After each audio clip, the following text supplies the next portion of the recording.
Almost looked like that boat's about ready to sink. Pretty low in the water. It must be really way down.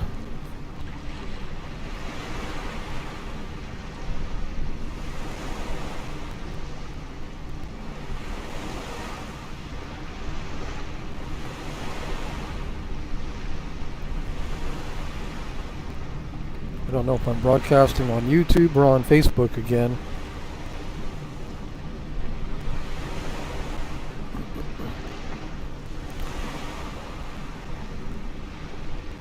Probably broadcasting on Facebook.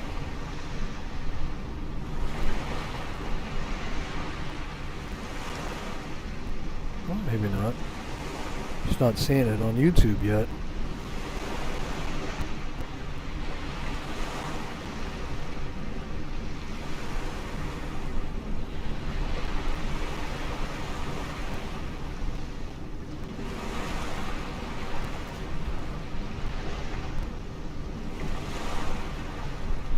Welcome to Microsoft Flight Simulator. I am broadcasting on YouTube. I just couldn't call it up.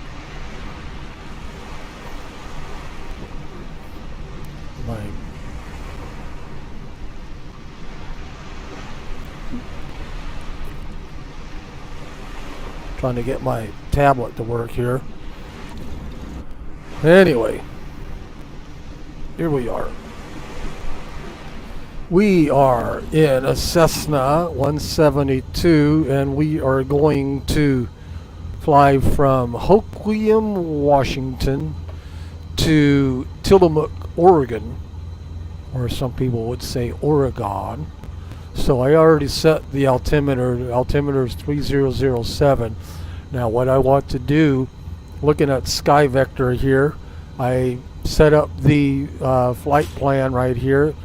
I just went ahead and put in Bowerman to Tillamook, and I hit routes, and then there's only one route, and that's Puget to Kuloa.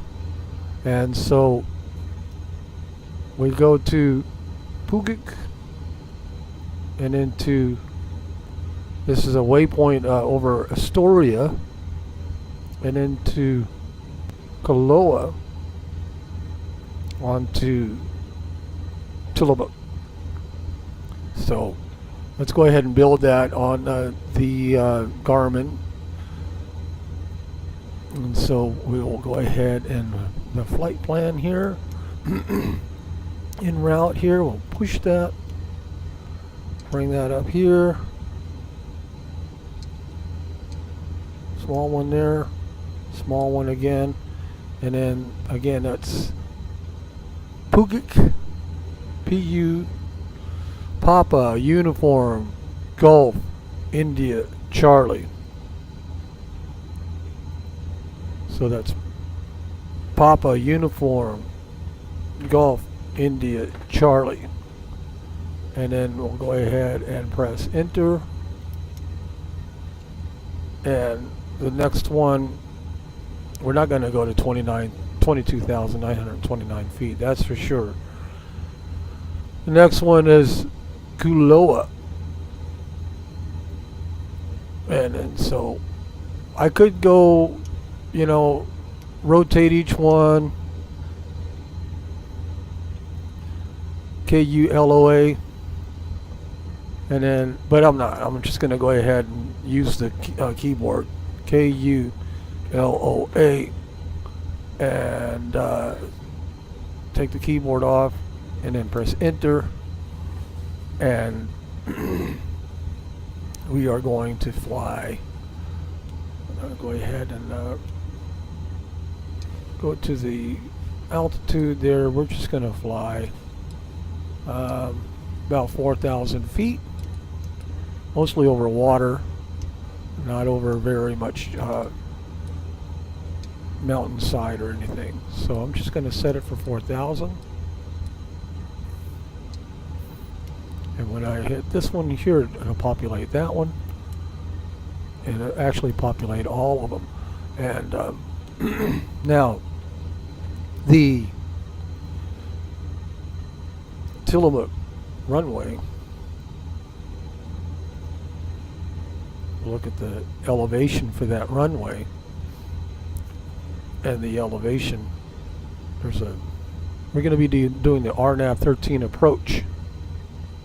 At least that's the plan. So the elevation for that runway is, what is the elevation?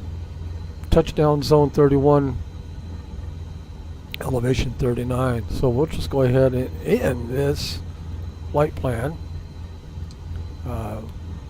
Press the button there, and then Tillamook elevation. Okay, enter. That would be 0.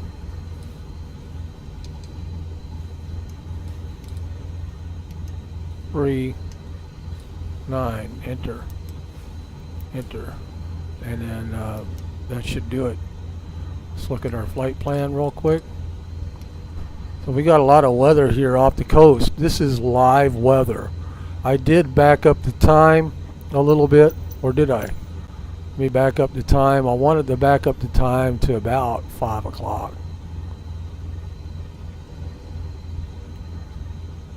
Okay. 4 o'clock. I wish you could just do it, you know, incrementally instead of trying to slide it and slide. About 5 o'clock. 4:51. That's too early. I want it to be about, there we go, 5:13. You can't do it incrementally. I think with Flight Simulator 10 you could do it incrementally, but you can't do it incrementally with this. So we want to assign our altitude now to 4,000 feet. 4,000. We assign the altitude, and I want to now point the heading. Instead of rotating it, what you can do is just push the button, and so that sets our heading to straight out there. And I believe everything else is good. I'm going to go ahead and go full screen, and on the brake there, we'll go ahead and take the brake off. Okay, pitot heat on. I don't know if we'll really need the fuel pump today. Outside temperature is 9 degrees Celsius, and we'll go ahead and call out we're going to be departing to the west. Kilo Hotel Quebec Mike traffic Cessna November Charlie 77 Charlie Charlie taking off runway 24 departure to the west. Okay, and we'll rev up here. Got my brakes on. Brakes released. A little bit of right rudder there. Probably got the wind there coming out of the, well, we'll find out. I'm doing a lot of right rudder actually. And we'll rotate. Positive rate. Autopilot. And then now we're going to go ahead and hit nav. Flight level change. So we'll climb at about 80 knots.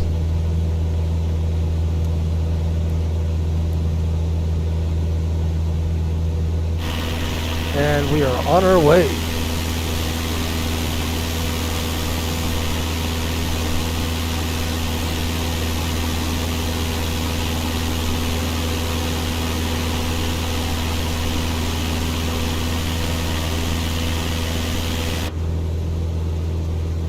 Well, we got a lot of weather there, and that's on the way. Apparently we're going to have, look at that.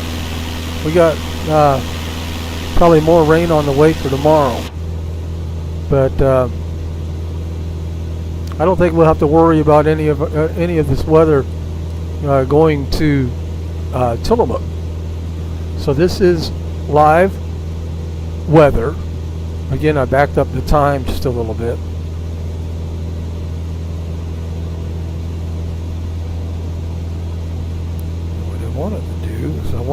share this on Facebook and see if I can get a little bit more of an audience.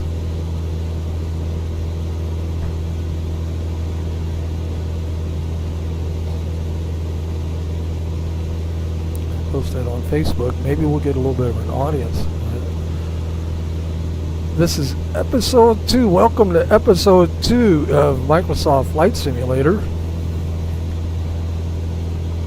I lost it on my tablet again. There we go. Playing.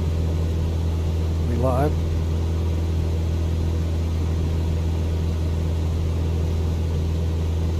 This is Hoquiam. We are leaving Hoquiam now for Tillamook. And I'm going to go ahead and tune the Seattle Center, request Seattle flight Center, follow. Cessna November Charlie 77 Charlie Charlie is type Cessna Skyhawk 3 miles south of Kilo Hotel Quebec, Mike 1,900 feet. Request flight following. Cessna November Charlie 77 Charlie Charlie Seattle Center. Squawk 4644. Honor code. Let me move this out of the way. 4644. Cessna 7 Charlie Charlie radar contact 3 miles south of Kilo Hotel Quebec, Mike 2,300 feet. Altimeter 30.07. Okay, now respond Roger, to that. Cessna 7 Charlie Charlie. So now we're climbing.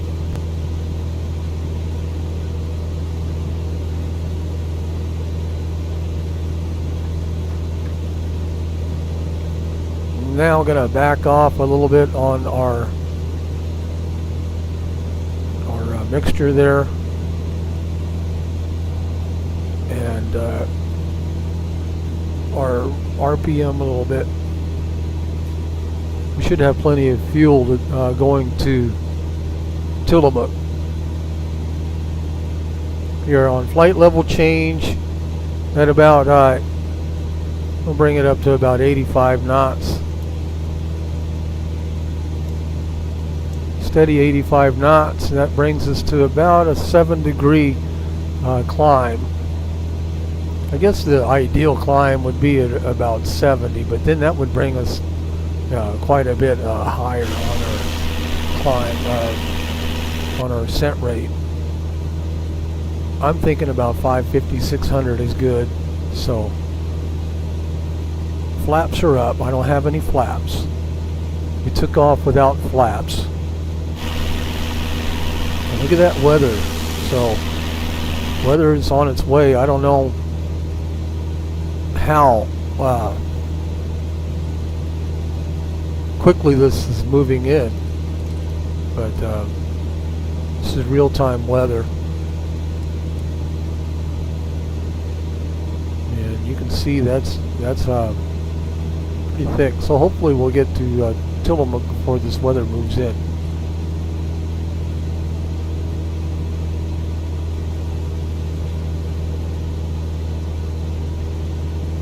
Now what do we want to do?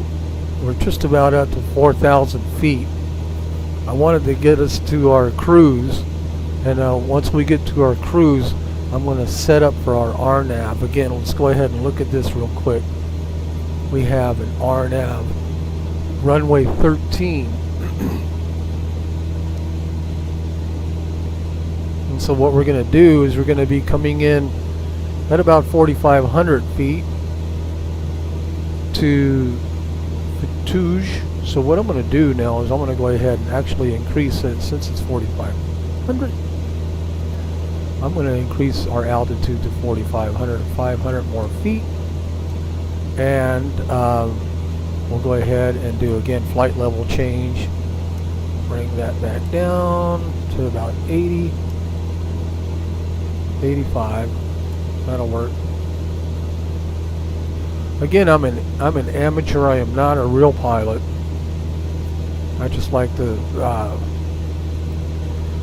I've been a flight simulator enthusiast for many years. You know, actually, you know, back in the 95 days. You know, back in 1995, before they had any trees or any three-dimensional cockpits or anything, and Microsoft Flight Simulator has come a long ways since then. Alaska 853, contact 124.2. So we got Good day. a steady 4500. 124.2 for Alaska 853. And what I want to do now is put the procedure. I want to select the approach, and that would be the RNAV 13. Press enter, and looking again at this right here, we have what is that? Foxtrot Echo Tango Uniform Juliet. So that is apparently, what is that? The initial approach fix. So that would be this initial approach fix right there. And so I'm going to press enter, apply course reversal. No.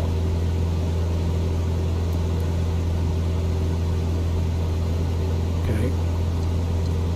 I'll load that. I think it was asking for course reversal because I had the Tillamook in there before that. So I'm going to delete this, clear that. Okay. And then that should do that. So now it's got an X on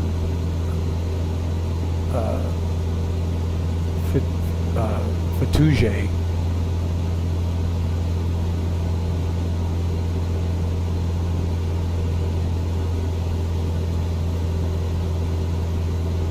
There's a lot that I don't understand about how this works. Again, this is all new to me with the Microsoft Flight Simulator whenever they updated the Garmin G1000.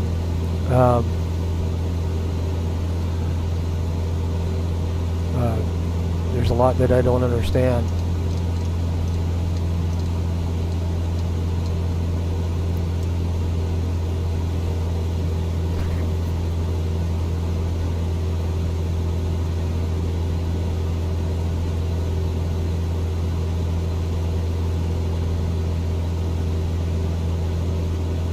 And I wanted to get all the frequencies off of there. Now I don't know how to get the frequencies. I press it here, and I don't know how to get the frequencies. So I'm going to put it back in there.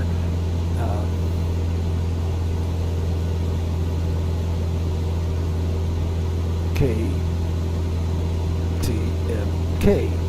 Press enter. Press enter. Get off of that. Press enter. Flight plan. Okay, now flight plan. Tell me what I'm doing wrong, real pilots. Probably a lot. Probably anyway. So press enter. Now I got the frequencies. So now I've got the AWAS. I want to put the AWAS in the second column there. So press the button there. Okay, so I'm wanting to put the AWAS in there. Let's see if this works. I'm putting the AWAS 120.00. So press enter. Oh, press enter.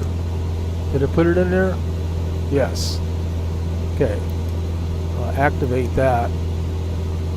Now I have everything else that I want. Approach. We'll get through Microsoft Flight Simulator. So I'll go back to the flight plan here, and I want now to remove that because we don't need to go to the airport and then come back, right? So we got the initial approach fix. Okay, I know why it's saying it got an X on 4,500 feet now. So, and I already, okay, so let me go ahead now, flight plan. Clear. Okay. Enter.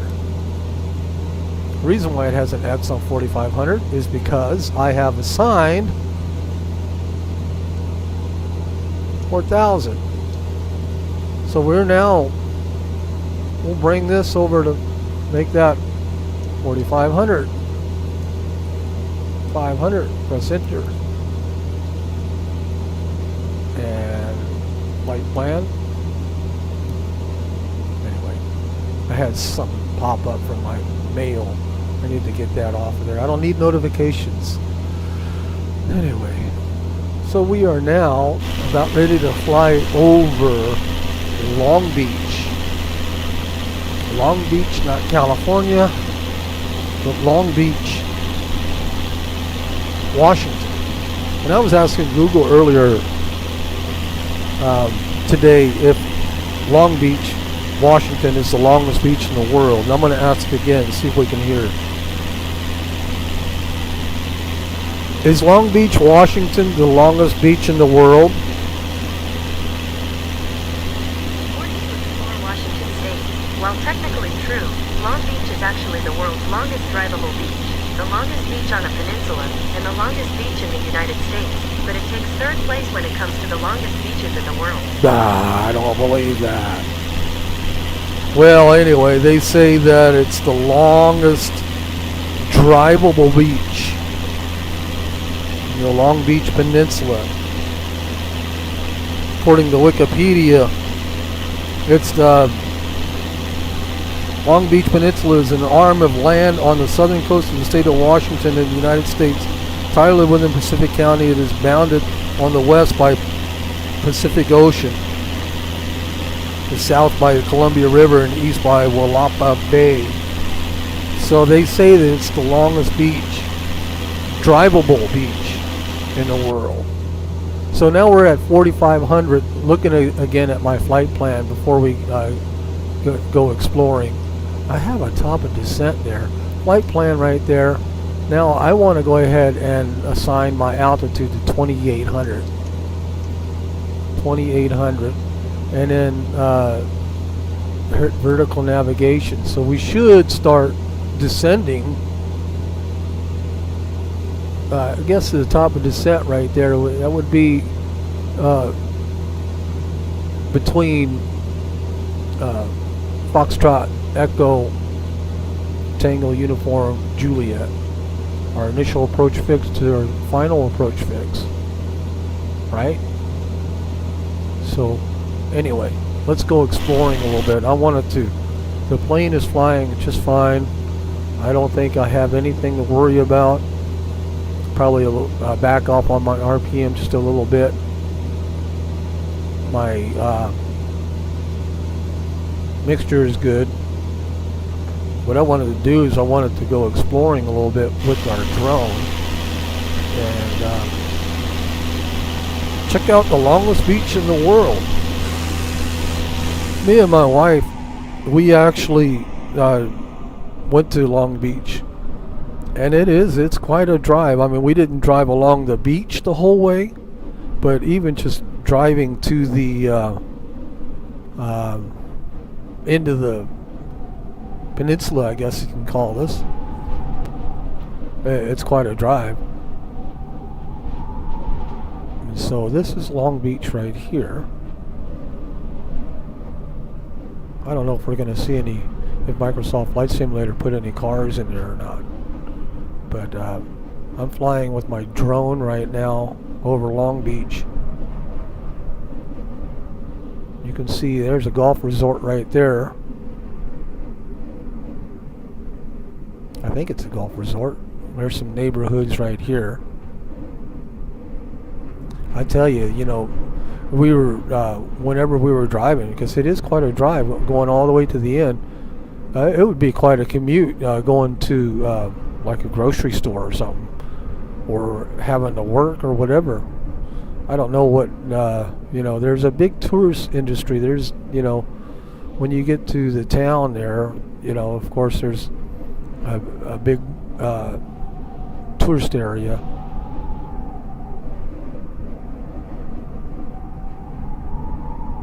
But there's Long Beach. There's a boat. The weather's coming in.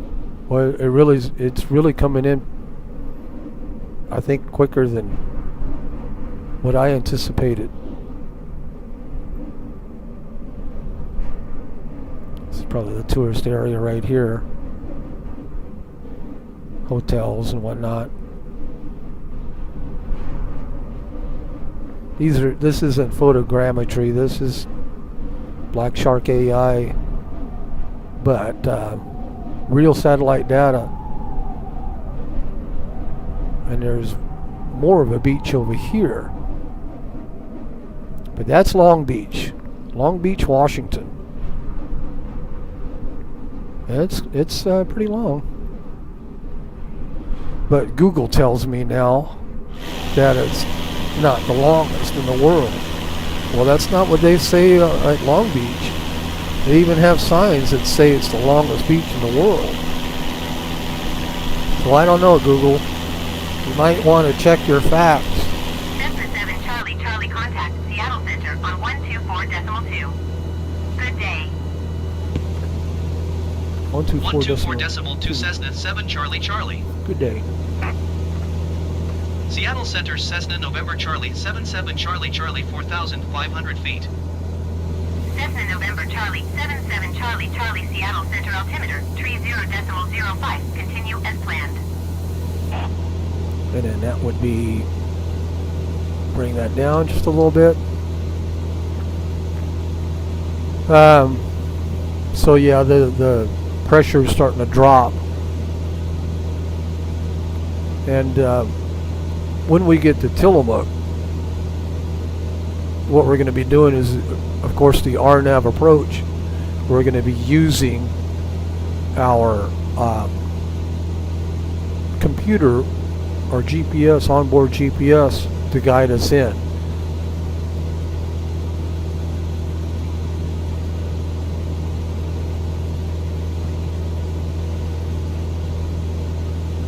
And the way this is designed, let's look at this real quick. There's Kulila,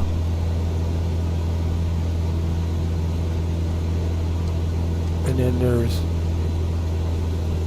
RNAV. We got RNAV. We'll go to our initial approach fix right here, and this is TOD, which means top of descent. And then we're gonna be descending toward our final approach fix, which is 2,800 feet, and that brings us right over this mountain. But apparently, you know, this is off of the charts, so we should be okay going over that mountain there. And then we go to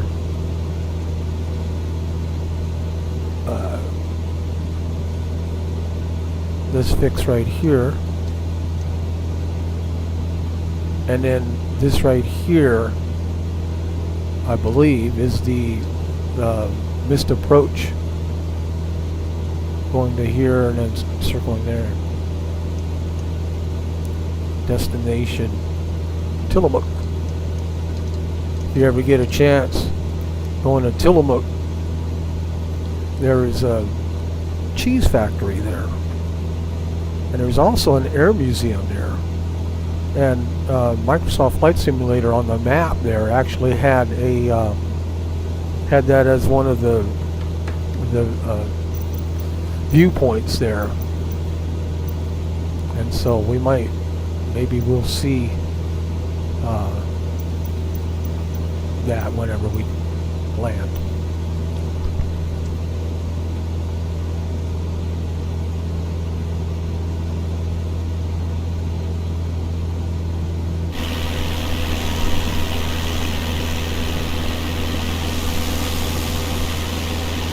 Still off the coast of Washington. We're going to be going over Astoria, and Astoria is right here, Kilo Alpha Sierra Tango. And when we go over there, we'll go ahead and get back into the drone, and we can look at some of the points of interest. That's the term I was trying to think of. Microsoft Flight Simulator point of interest. And there's a point of interest in Astoria as well. But we do have weather coming in. It looks like it's coming in pretty fast.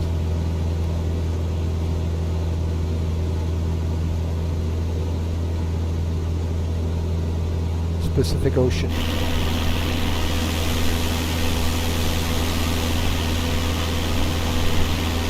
That shows you how long Long Beach is. I mean, we've been flying for a little bit here, and we're just only halfway on the length of Long Beach.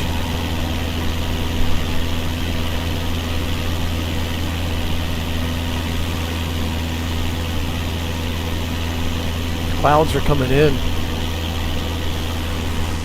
I wanted to check this out with the drone.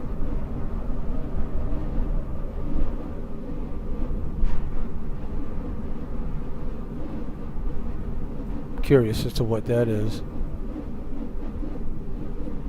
Some kind of farm right there on Long Beach.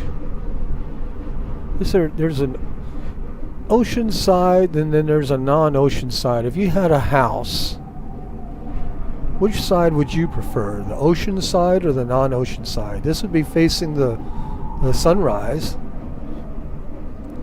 and of course, you know, I guess it's a little bit a lee of the weather, from the weather, you know, if there's high winds or anything. And then most of the high winds will be coming off the coast. But which side would you prefer? The ocean side or the non-ocean side? This is the ocean side here.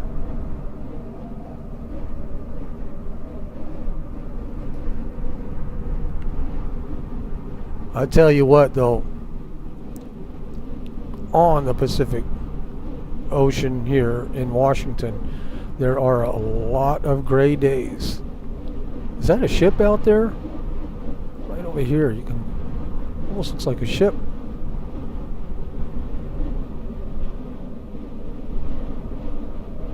Yeah, we got the rain coming in, so where's my plane at? There we are. Looks like the rain is coming in. Kilo Tango Mike Kilo, automated. All right, now we have. I turned on the COM 2 right there. 204 at 11. Clouds at 2,500 feet, 4,700 feet, scattered ceiling 13,200 feet, overcast. Temperature 7C, dew point 10C, altimeter tree 006. All right, so it was Kilo Tango Mike Kilo. 204 at 10, so it's coming in at pretty much this direction right here. And we're going to be landing again, looking at our flight plan here.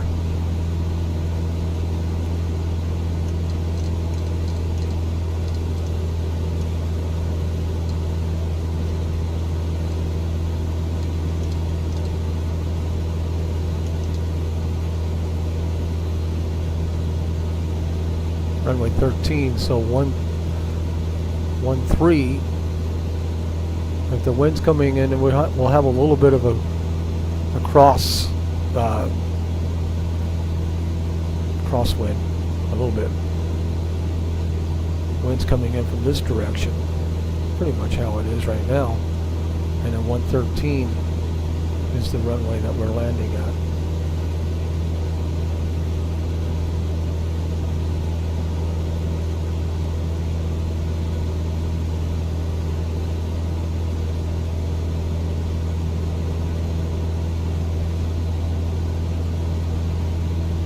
So this is our destination, and this is where we are now. We're almost over Astoria. And I believe, is there a fly zone? You look at here, right? Alaska 862 descend and there maintain is flight level 340. these charts right here. I believe this is, would that be Charlie or Bravo? I'm not sure.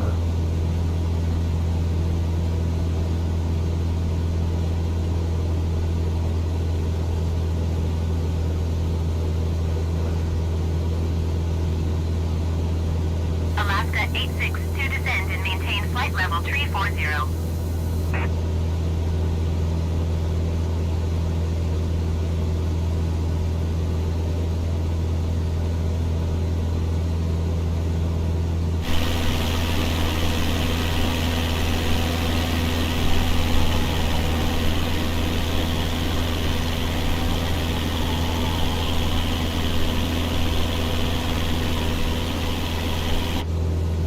Alaska 862 descend and maintain flight level 340.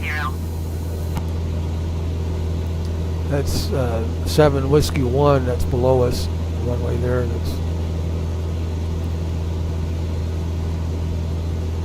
below us. There's a runway there, right there. 7 Whiskey 1.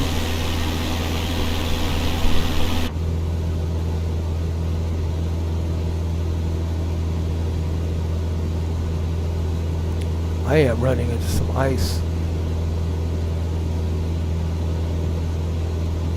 Gotta make sure. Boy, this drone, I mean not the drone, but the control one. Yes, my pitot heat is on.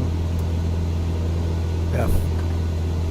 My controller, I get confused sometimes the way there's kind of like a new design on it, but I try to move it, and sometimes it doesn't do what I expect it to do. Like that right there. I'm looking left. Okay. Press up arrow. Down arrow. Down arrow. Up arrow. Up arrow. Down arrow. Down arrow. Down arrow. And then I'm going to the right here. Left. But when I'm here, I go to the right. Okay. Up arrow, down arrow. I've never been good at Xbox controllers. Ask my son. So anyway, here we are looking at this. Zoom in just a little bit. That next runway over here, that's KAST. And so while we're icing up, we'll go ahead and explore with the drone again. Increase the speed here. I want it to go down here. This right here is still part of Washington. Try to speed up the drone as much as I can here. Okay, I got the drone sped up. And this is Highway 101. And I'm going to go ahead and shut off follow mode there. Okay, now, whenever you cross this bridge, this is 101 right here. That's still Washington that goes there. And it's going to Oregon. But whenever you cross this bridge, and this is one of the points of interest that Microsoft Flight Simulator put in. But if you're ever crossing this bridge, it's amazing how many seagulls are just flying and getting hit because of the way the wind. It's incredible. You're going on this bridge and there's just seagulls getting hit all the time. And then there's just like a big climb right here. And that allows, of course, the ships to pass through. And this is Astoria, Washington. And so the bridge just kind of circles around right here. You can see how it circles around. And these are Black Shark AI generated houses here, but the houses that are really here are real old houses, and they've been there a long time. But that right there is Astoria, and then you got another bridge, and of course this bridge right here will lead you to Oregon, and still this is all 101 right here. I think there's a Burger King over here somewhere, but you keep going here and then you end up into actually, if you keep going down this highway right here, it'll be going to our destination, which is Tillamook. And there's Seaside, Oregon. Let me go ahead and see if I can see Seaside. I believe this is Seaside, Oregon right here. And me and my wife spent the night a couple of years ago here, and there was forest fires going on. And even on the ocean there, we were we were staying right over here. Just about over here, there's some hotels, and you can walk across and go to the beach there. But even at the beach, whenever they had those forest fires going, even the beach had smoke, and it was pretty intense. We were going to do a lot of exploring and whatnot, but we didn't get a chance to because of the smoke that year. We still had a good time. There's Astoria. Again, I have ice. I was thinking that this afternoon when I was thinking about this flight, I was thinking that we didn't have to worry about much weather, but we do have the clouds coming in, and it is cold outside, unseasonably cold. In fact, they're talking here in Bremerton, where I live, they're talking possibility of some snow flurries a couple of days from now. So we are now, how far are we from our top of descent? Tillamook is still a ways away. Seattle Center, Alaska 862. We are 11 nautical miles from Kuloa. Alaska 862 Seattle Center. About Continue seven to and WKZ seven as planned. and a half minutes.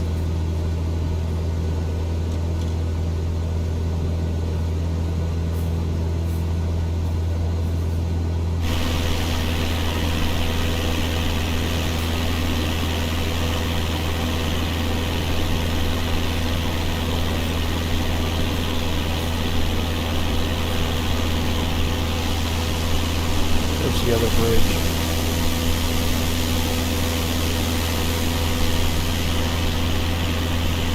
I really like Microsoft Flight Simulator, how they have all of this satellite data now. It certainly has made a world of difference as far as flying down the coastline and whatnot.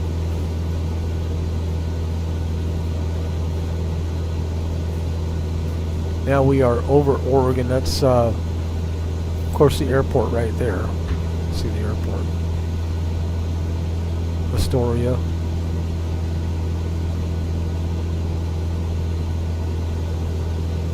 Doesn't look like there's any aviation activity around here. There's no planes. I have the live traffic on. As you can hear, the ATC's talking to the live traffic.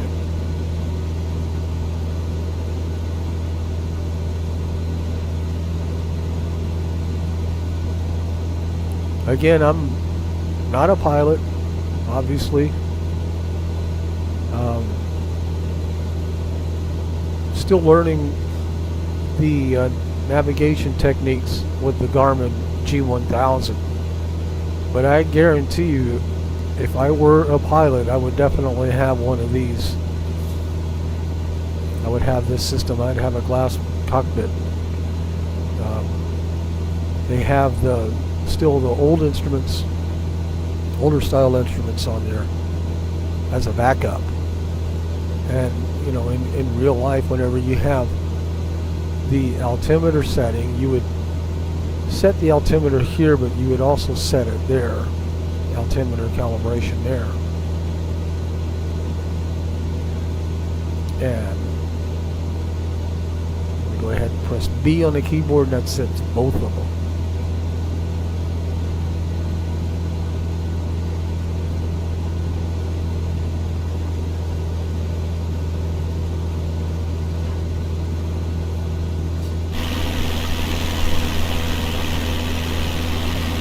A little bit away from the weather now, so the icing is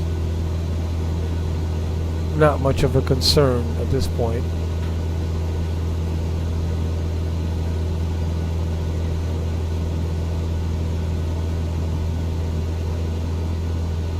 Some forestry clearing.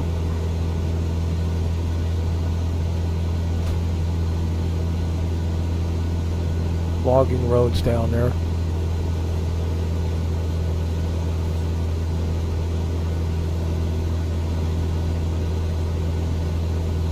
There's another point of interest here that we're coming up to, and that's right here.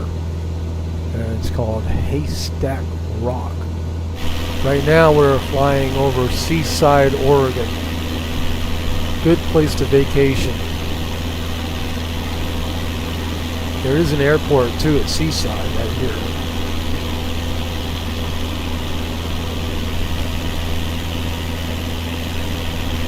Seaside, there's a beach. kind of like the beach here, but this right here is the main beach. And then when you're there, of course, you have the cliffs over there. And then you can just go along. One year, me and my wife, we went all the way down 101, all the way to Crescent City, and then to the Redwood Forests.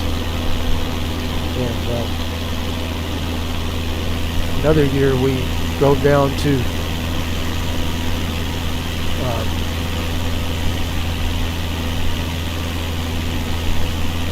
what was it? Santa Cruz. My brain is just, I don't know what it is.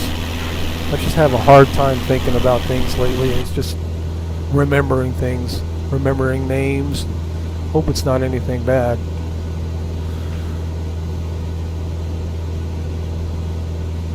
My wife is laughing at me.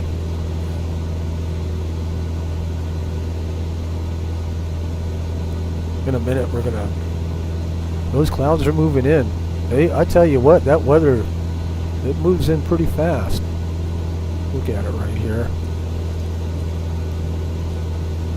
So, looks like the main portion is moving into Washington a little bit quicker than it is to Oregon. So, maybe we'll be okay whenever we come in for our landing. Won't have any weather to worry about. But anyway, when we get a little bit closer to Haystack Rock, we'll go ahead and jump out of the plane and take a look at it.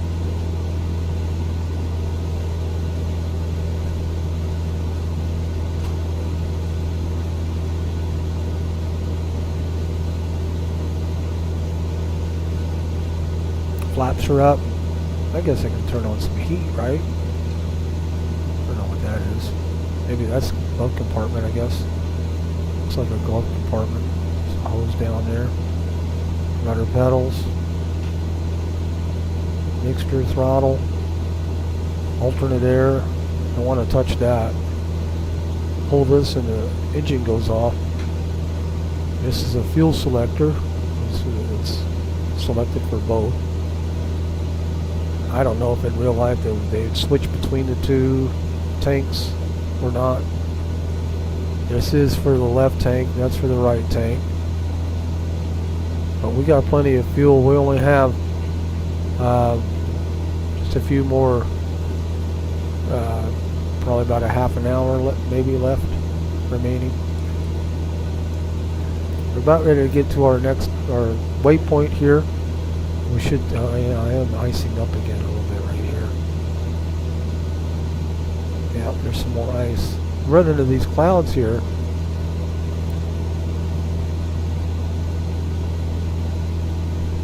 And start icing up going through the clouds. Thank you, Wendy. My stewardess just served me dinner. Here we go. Waypoint. Starting to head toward the clouds though, a little bit.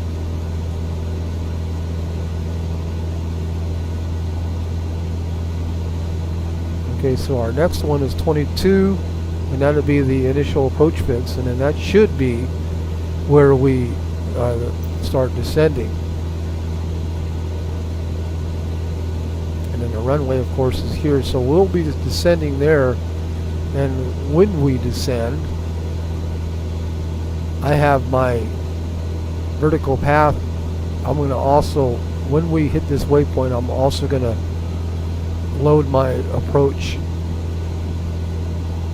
mode. I'll turn that on. We'll see what happens if I turn it on now. No, nothing yet. So GS should show up. So we're going to fly over these mountains, fly into these clouds. And while that's doing that, let's jumping back into the drone. Let me speed it up here. F6 on your keyboard speeds it up. And that's Highway 101 right there. It's Highway 101, just kind of cutting through the mountains. It's quite a drive. It's a beautiful drive.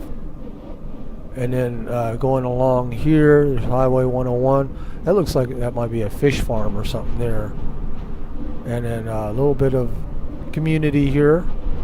And then there is a point of interest in Microsoft Flight Simulator. It's called Haystack Rock. Kind of looks like a haystack. If you look at it from the water, look at that rainbow. Well, that's a picture, isn't it? So there's Haystack Rock.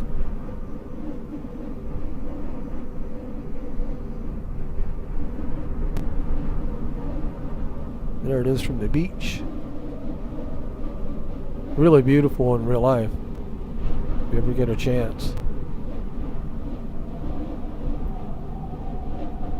We'll go back to the plane there. Now we're heading into some clouds here. Maybe some rain. Outside air temperature is -4. So this is going to probably ice up our windshield. Might ice up a little bit here. There is no de-icing on the Cessna 172. I don't know if there's any, like maybe the 182 if it has de-icing. I do have the pitot heat on. I have the fuel pump switch on. I don't know if that helps. If in real life, if you would have that on to help with icing situations, I would imagine that it would be wise to have that on. But there is no de-icing.